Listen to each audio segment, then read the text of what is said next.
Thank you very much, Pathfinders. Thank you very much, adventurers.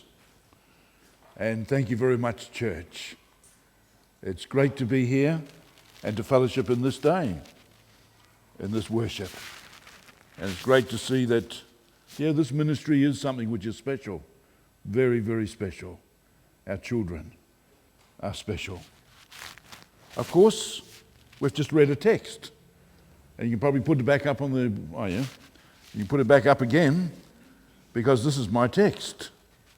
And it tells us the story, introduces to a story, because it says here, there it is, but we need to go to the beginning of that passage, not the end. No. We need to try verse 16.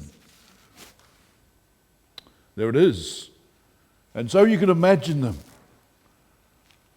I mean, here the story was, of course, they were in Jerusalem, and Jesus had risen again, and then the message went out, of course, for them to travel back up to Galilee.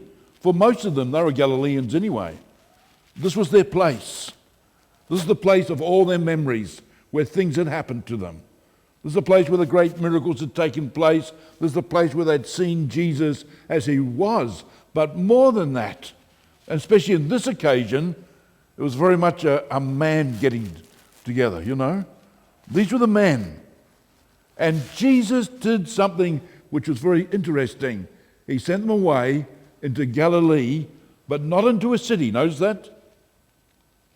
He sent them into the outdoors. He sent them into a private place, a quiet place. If we look at John's story, it was actually to a beach, in which they sailed there by boat, or some of them did. And what the reality is, well, we'll find that out when we get to heaven. But here as they arrived at the boat, and at the beach, and here Jesus already was, and the disciples, because they were fishermen, they couldn't help themselves but do some fishing. And of course, as per usual, they had lost their skills of fishing. Well, the fish had run away from them. And it wasn't until as they were approaching the beach and they saw where this person was, and they realized that, hey, and especially as he called out to them and said, hey, put your net on the other side. And of course, you know the results. And Peter, it just clicked with Peter, and he jumped out of the boat and he swam ashore. And there on the beach, in this place, they had their breakfast together. And they ate the fish. And they shared together around a campfire the memories. How long they stayed there, don't know. But we know that it was a time when Peter was challenged and reassured that yes, forgiveness was real and the message was real. From this passage of scripture, as you noticed, it was a place where Jesus talked to his disciples, and there around a campfire, whether it was an evening or whether it was in the morning, but in that context, away from the crowd, away from people, there amongst the symbols of nature, there Jesus shared the greatest challenge of all. Maybe they slept overnight in the greatest way of camping, that is under all the stars. 5-star camping is when there is no building, and there is no running water, and there is no, do I say the word, toilet?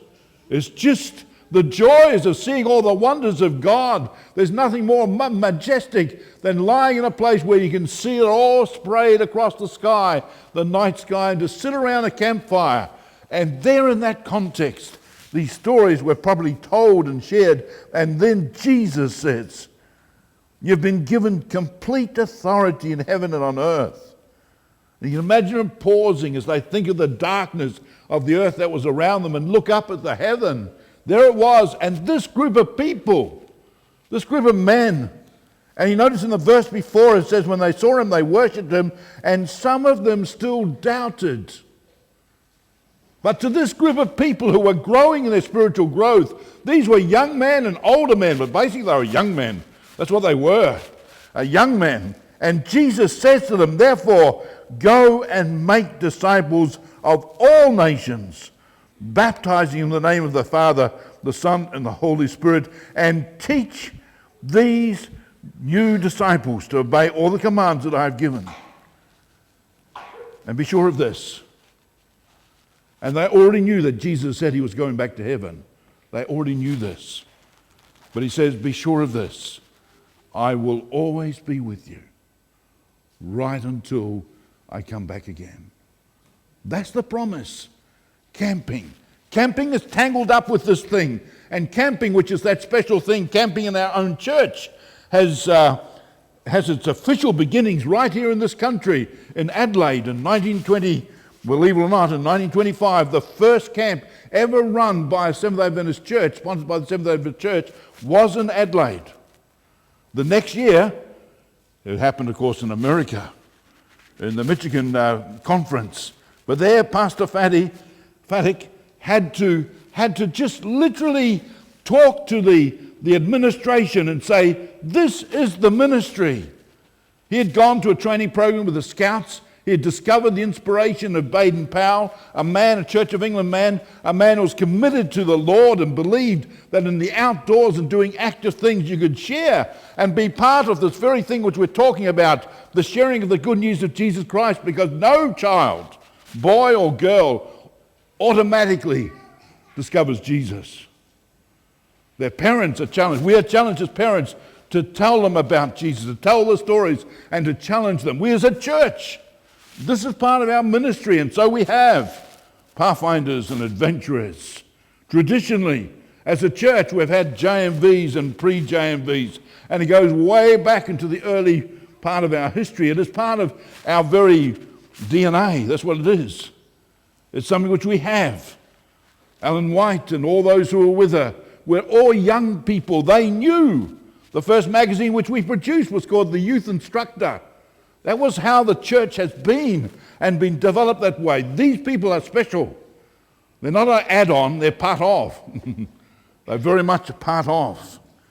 And so it was once, twice, three, in fact it was 4 presentations to the administration in Michigan before Pastor Faddick was able to, Faddick, I should say during me, is a terrible name, was able to run the first camp sponsored by the Seventh-day Adventist Church.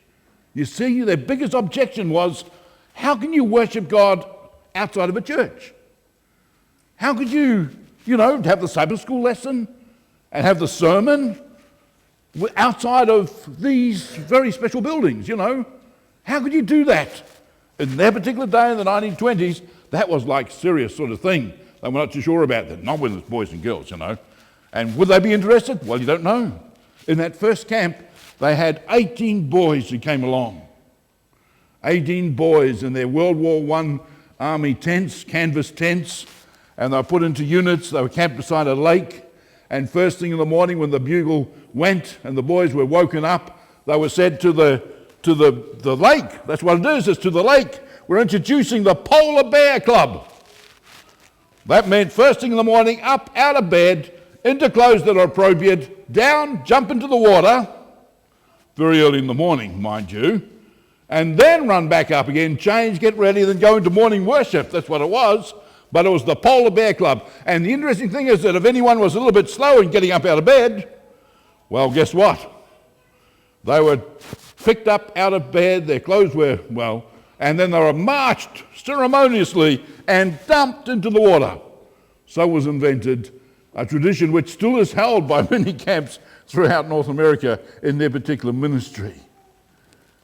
It had such an impression that two years later, camping began in California. And a man by the name of Lester Bond was the man who was the youth director, a new youth director who had just come into that particular conference. And he decided, he'd heard about this camping thing that happened in Michigan. He'd heard about the impact of it. He believed also, and he was committed to, and he had around him a whole group of mums and dads and administrators in the church at that particular time, pastors and educators, who knew that there was a connection between the outdoors and the development of young people in knowing God. And so they began camping too.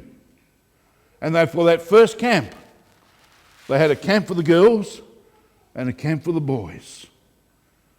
And I read the stories about that. That meant to go camping. They would be camped on a paddock, which would be beside a lake, and which there are many of them in California.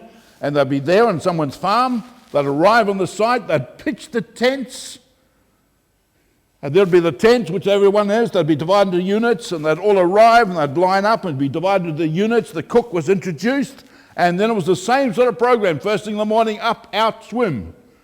And then it was, and if you weren't up, out, swim, by your own choice, you lost the power of choice. Everyone was happy to help you to go in, very much so.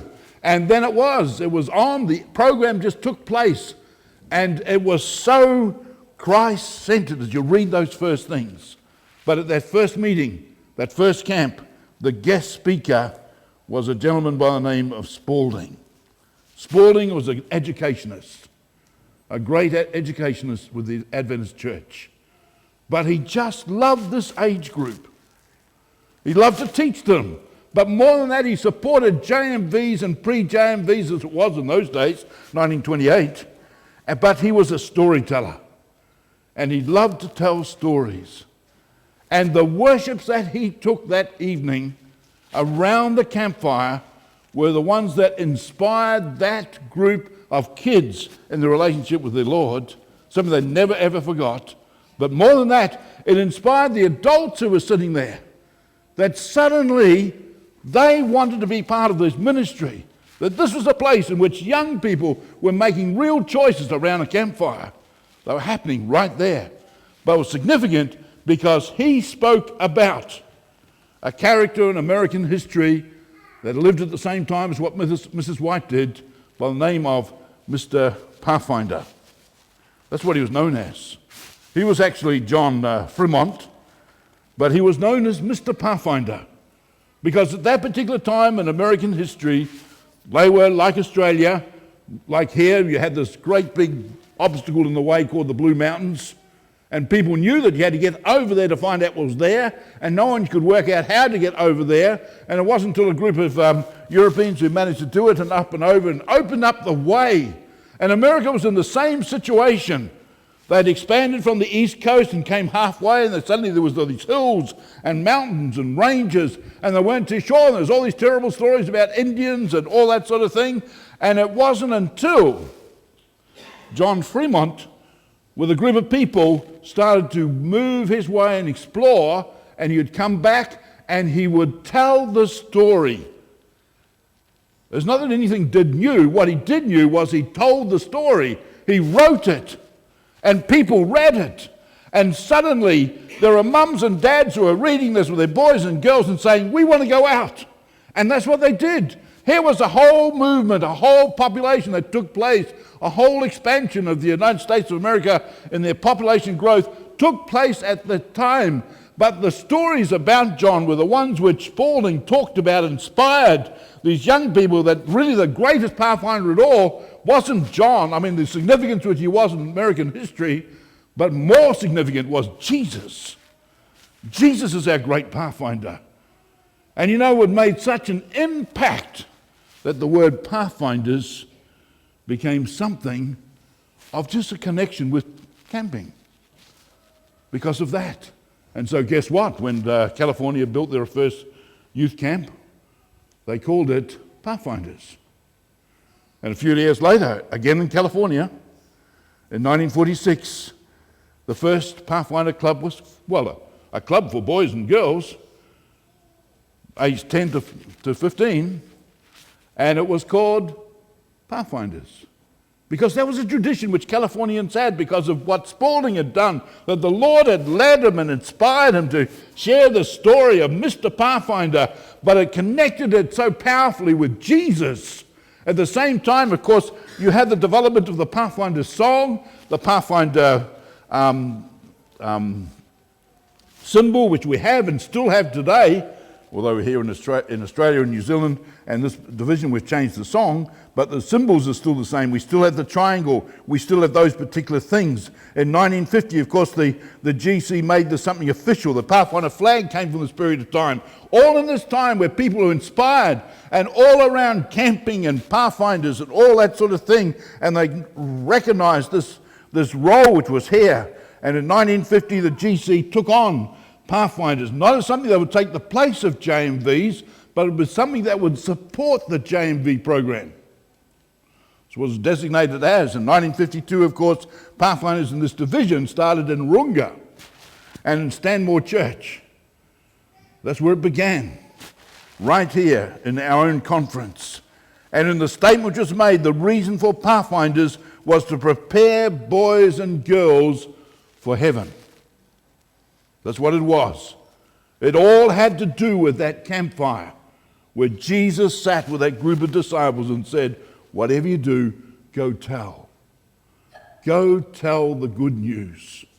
Go tell to every nation, to every generation. And it's interesting, since Pathfinder's begun, we have had 4 generations which this ministry has taken place in. Do you realize that? And the newest generation is already starting to sit here in front of you, the Alpha generation. They're already beginning to enter adventurous. And it's amazing, absolutely amazing. There's a miracle which is taking place. You see, this is the tradition of Pathfinders. It has to do with a campfire. It still has to do with a campfire. One of the most important things is what happens in a camp when we're out there. That's where the memories are. That's where the marshmallows are made, and that's where the food is burned and otherwise. It's where we learn, but where we tell the stories and we sing the songs. And above all, we're pointing to the greatest Pathfinder of all. You know, tucked along with that is adventurous. And you know, to us as a church and our challenges, that Jesus says, he said that I've been given complete authority in heaven and on earth. Therefore, he says, looking around that group of disciples, and therefore he says, looking at each of us as parents, as aunties and uncles, as church leaders in this church, he says, go make disciples of all the nations, all the generations, all of the backgrounds. It doesn't matter whether they're rich people or poor people, makes no difference. Make disciples from all of them, baptizing in the name of the Father and the Son and the Holy Spirit, and teach them. Teach these new disciples to obey all the commands, to do it in creative ways so it is relevant to them, to take things like Pathfinder curriculums and to play, as it were, games that actually point towards the fact that Jesus is someone really special, to involve in active learning these specific things for our adventurers, to do the awards and to share the stories and to achieve things. All of these sashes tell a journey. All of these sashes tell a story. Every one of them a journey, which is a journey which we're part of and you as families are part of. This is what it talks about here. And be sure of this, Jesus says, I am with you always, in the good times, the bad times, when it's tough and it's when it's great, when you sense me and when you don't. He says, like a compass, trust me. A compass will always point to north. I am with you always, even at this time of Earth's history, the end of the age. God bless.